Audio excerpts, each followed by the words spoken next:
Anil Mahadev Dave.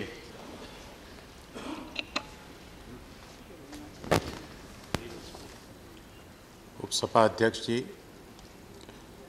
EAME ये जो fund MEAMF fund की जो बात आई है और उसको खड़ा करने के लिए आज जो प्रस्ताव और चर्चा हो रही है, मुझे लगता है उसके ऊपर कैसे खड़ा करना है, कितना फंड करना है और उसे कैसे खर्च करना है, इन सब बातों पर बहुत गहराई से विचार करने की ज़रूरत है। क्योंकि सोर्स, रिसोर्सेस या फंड, हम जो कुछ भी कहें, उसका मिलना जितना महत्वपूर्ण है उससे ज़्यादा अधिक महत्वपूर्ण उसका खर्च करने का तरीका है। क्योंकि हम जानते हैं, हम कॉमनवेल्थ को देख रहे हैं, हम 60 साल से कश्मीर को पैकेज पे पैकेज दे रहे हैं, हम देश के सड़क निर्माण से लगाकर बाकी सब संसाधनों के अंदर करोड़ों अरबों नहीं कितना पैसा खर्च कर चुके हैं, लेकिन उन सब पैसों का कोई परिणाम नहीं है। ये केवल इसलिए है क्योंकि खर्च करने के तरीके के साथ हमने न्याय नहीं किया है। और यहाँ पर चूँकि ग्लोबल वार्मिंग, क्लाइमेट चेंज एक फैशन हो गया है, एक ऐसा विषय है जिसके ऊपर हर कोई बात करना चाहता है, जबकि ये सर्वाधिक तकनीकी विषय है और इसके ऊपर जो चर्चा होना चाहिए, उसकी जो गंभीरता होना चाहिए, इसलिए यह जो विषय आज उठा है यह बहुत गंभीर है। उसके अंदर मैं इतना ही कहना चाहता हूँ कि पूरा विश्व इस समय दो हिस्सों में बटा हुआ है, एक विकासशील देश है और एक विकसित देश है। विकसित देशों का अपना एजेंडा है, उनकी अपनी एक जीवन पद्धति है, उनकी अपनी एक लाइफ स्टाइल है, वो अपने तरीके से जीना चाहते हैं, वो भोग करना चाहते हैं, वो पृथ्वी का तापमान बढ़ाना चाहते हैं और बढ़ा रहे हैं, और वो हमसे कह रहे हैं कि आप त्याग करते रहिए। और ये जिन देशों को कह रहे हैं उसके अंदर अंडर डेवलप्ड कंट्रीज़ हैं, डेवलपिंग कंट्रीज़ हैं और छोटे छोटे देश हैं, और वो उनकी छोटी छोटी गलतियों को निकालते रहते हैं। इसलिए यहाँ पर मैं एक विषय को जरूर उठाना चाहता हूँ कि हमें कहीं ना कहीं जो कोपेनहेगन में मुझे दिखा था कि गणना करने की तरीकों को भारत में विकसित करना होगा। वो अपने ढंग से आंकड़े लेते हैं, अपने ढंग से उसकी गणना करते हैं, अपने ढंग से वो एक आखिरी कंक्लूजन पे पहुंच जाते हैं, और अपने ढंग से वो आखिरी में हमको एक धारा प्रवाह में एक भाषण देते हुए हम पे चिपका देते हैं कि गाय के घास चबाने से कार्बन उत्सर्जन होता है, गाय के गोबर से कार्बन उत्सर्जन होता है। और चूंकि हमारे पास कोई R&D नहीं है तो हम मान लेते हैं कि हाँ होता है।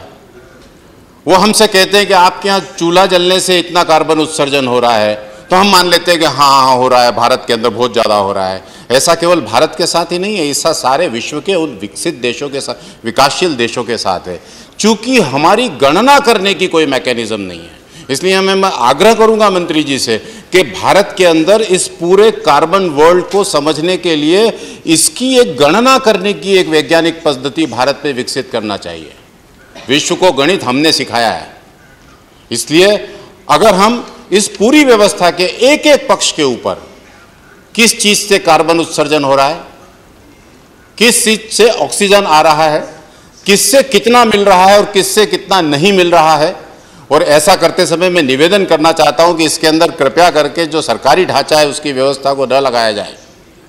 इसके अंदर अगर हमें लगाना है तो IIM, IFS और बाकी सारी जो संस्थाएं, IIFM जितने लोग संस्थान हैं, जो ऐसे संस्थान हैं जो उस विषय के अंदर ऊर्जावान नौजवान हैं, और अगर हमने उन्हें सही तरीका दिया तो वो निश्चित ही गणना कर सकेंगे। और हम भारत में एक ऐसी व्यवस्था खड़ी करें कि जब हम मैक्सिको जाएं 2010 के आखिरी में या आगे विश्व में अलग अलग जाएं, तो हम उनके आंकड़ों को काउंटर कर सकें और हम कह सकें कि आपकी गणना गलत है।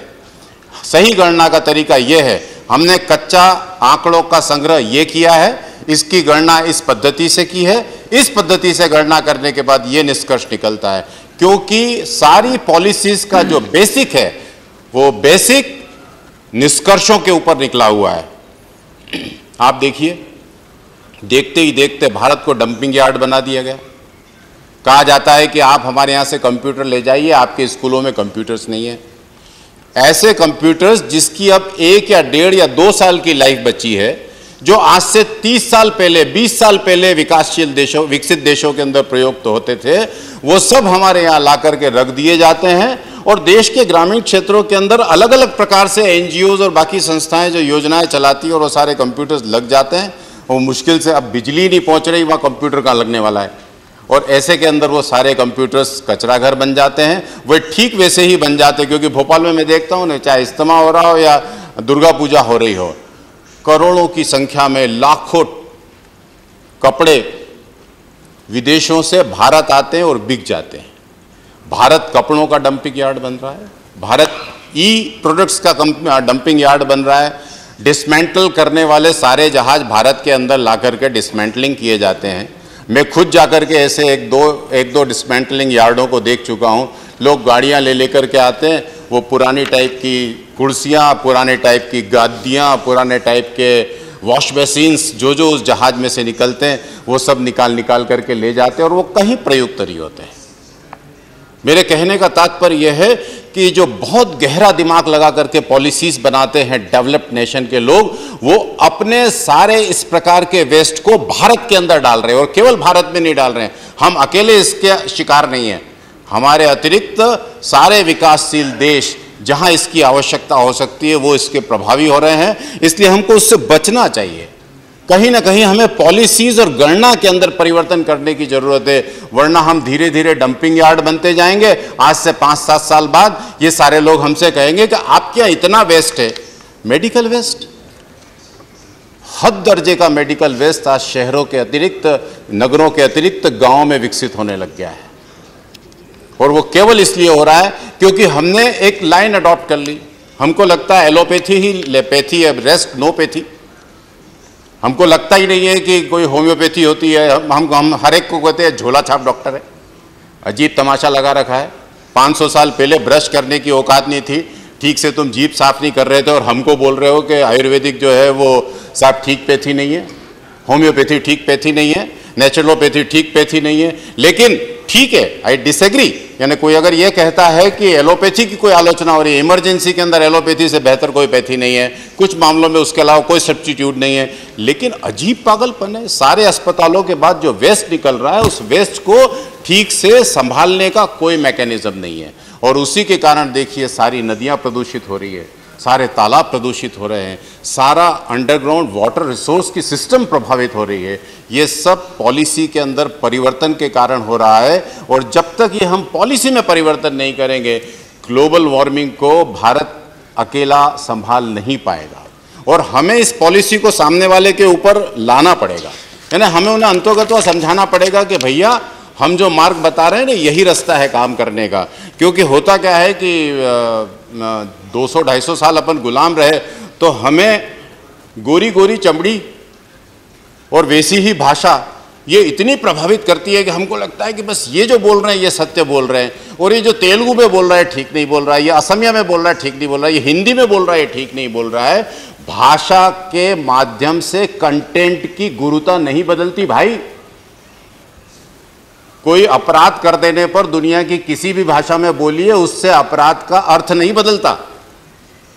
सत्य और अच्छी बात दुनिया की किसी भी भाषा में बोल देने से अर्थ नहीं बदलता। मेरे कहने का तात्पर्य इतना ही है कि कितना असंवेदनशील यह विश्व का इस समय नेतृत्व करने वाला समाज है, उसका मैं एक ही उदाहरण आपके सामने देता हूं। कोपेनहेगन के अंदर टुवालू से आए हुए वनवासी दर दर भटक रहे थे, एक एक काउंटर पर जाकर के कह रहे थे हमें बचाओ हमें बचाओ। टुवालू न्यूजीलैंड के ईस्ट में और फिलीपींस के साउथ में टापुओं का एक छोटा सा समूह है। मुश्किल से वहां 3 या 3,500 वनवासी रहते हैं। 16 अक्षरों की उनकी भाषा है, और वो चीख चीख के कह रहे थे कि भाई साहब 1.5 डिग्री टेम्परेचर अगर इस पृथ्वी का बढ़ेगा तो हम इस पृथ्वी पर ग्लोबल वार्मिंग के कारण विस्थापित होने वाले पहला समाज हैं। लेकिन कोई उनको सुनने को तैयार नहीं है।